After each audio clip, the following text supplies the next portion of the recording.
Hello అండి. ఇవాళ మనం ఒక చిన్న కథ చెప్పుకుందాము. ఒక ఊరిలో ఒక రైతు ఉండేవాడు. అయితే ఆయన కట్టెలు కొట్టుకుంటూ బ్రతికేవాడు. అలా ఒకరోజు కట్టెలు కొట్టుకోవడానికి అడవికి వెళ్ళినప్పుడు అతనికి ఎక్కడా ఎండు కట్టెలు దొరకలేదు. అయితే అడవిలో ఒక చోట ఒక స్వామీజీ కూర్చొని ఉన్నాడు. అప్పుడు ఆ స్వామీజీ ఆ వ్యక్తిని ఉద్దేశించి, ఏమైంది అలా బాధగా విచారంగా ఉన్నావు అని అడిగాడు. అప్పుడు ఆ కట్టెలు కొట్టే వ్యక్తి, స్వామీజీ, ఇవాళ నాకు కట్టెలు దొరకలేవు, ఇవాళ ఉత్తి చేతులతో వెళ్ళాల్సిందేనా అని బాధగా ఉంది అని చెప్పాడు. అయితే అప్పుడు ఆ స్వామీజీ, కొద్దిగా ముందుకెళ్ళు అని చెప్పాడు. అలాగే ఆ స్వామీజీ చెప్పినట్టుగానే ఆ వ్యక్తి అడవిలో కొద్దిగా ముందుకెళ్ళాడు. అక్కడ అతనికి కొన్ని వెండి నాణాలు కనిపించాయి. అప్పుడు ఆ వ్యక్తి సంతోషంగా స్వామీజీ వద్దకు వచ్చి, స్వామీజీ, నాకు ఇవాళ మీరు చెప్పినట్టుగా ముందుకు వెళ్ళాను, నాకు వెండి నాణాలు దొరికాయి, నాకు చాలా సంతోషంగా ఉంది అని చెప్పాడు. అప్పుడు స్వామీజీ, నాయన మరి కాస్త ముందుకు వెళ్ళు అని చెప్పాడు. సరే అని స్వామీజీ చెప్పినట్టుగానే అతను మరి కాస్త ముందుకు వెళ్ళగా ఆయనకు అక్కడ గోల్డ్ కాయిన్స్ కనిపించినాయి.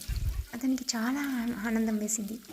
చాలా ఆనందంతో స్వామీజీ వద్దకు వచ్చి, స్వామీజీ, మీరు చెప్పినట్టుగా ముందుకు వెళ్ళాను, అక్కడ నాకు బంగారు నాణాలు కనిపించాయి అని చాలా సంతోషంగా చెప్తాడు.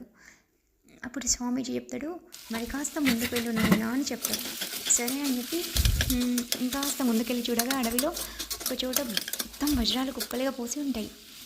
అతని ఆనందానికి సంతోషానికి వదిలేలేవు. ఇంకా ఆ సంతోషంలో అతను మళ్ళీ వెనుతిరిగి ఆలోచిస్తాడు. తర్వాత కొద్దిసేపు ఆలోచిస్తాడు. చాలా మొదట అతనికి అన్ని వజ్రాలను చూసిన వెంటనే అతనికి చాలా హ్యాపీగా అనిపిస్తుంది. తర్వాత తను ఆలోచిస్తాడు, ఎందుకు స్వామీజీ నాకన్నా ముందు స్వామీజీ ఈ ఈ ధనరాశిని చూసే ఉంటాడు కదా, మరి ఆ స్వామీజీ ఎందుకు వీటిని తీసుకోలేదు, ముట్టుకోలేదు అంటే ఆ స్వామీజీ దగ్గర ఇంతకన్నా విలువైంది ఏదో ఉంది. ఆ విలువైంది ఏదో నేను కూడా తెలుసుకోవాలి, నేను కూడా పొందాలి అనుకొని స్వామీజీ దగ్గరికి వచ్చి అదే అడుగుతాడు అనమాట. అదే విషయాన్ని స్వామీజీతో అడుగుతాడు.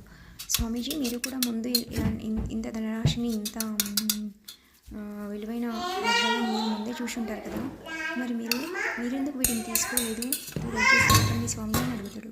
అప్పుడు ఆ స్వామీజీ చెప్తాడు, నాయన, వీటన్నిటికన్నా విలువైనది నేను నా ఆత్మలో అనుభవిస్తున్నాను అని చెప్తాడు. అలాగే స్వామి, అయితే అది నేను కూడా అనుభవించవచ్చా, నేను కూడా దాన్ని తెలుసుకోవచ్చా అని అడుగుతాడు. తప్పకుండా నేను తెలుసుకోవచ్చు అని చెప్తాడు.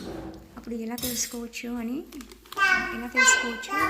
మొత్తం వివరంగా స్వామీజీ వ్యక్తికి మొత్తం వివరించి చెప్పాను. మెడిటేషన్ ఎలా చేయాలి, లోతులోకి ధ్యానం, మెడిటేషన్ లోతులోకి ఎలా వెళ్ళాలి, ఎలా అంటే అది మన లోపల ఉన్న ఆత్మ సాక్షాత్కారం లభిస్తుంది. ఇవన్నీ ఒక గురువుగా స్వామీజీ మొత్తం ఆ వ్యక్తికి చెప్తాడు. తర్వాత కొన్ని రోజుల తర్వాత ఆ వ్యక్తి కూడా ఆ స్వామీజీ చెప్పినట్టుగా చేసి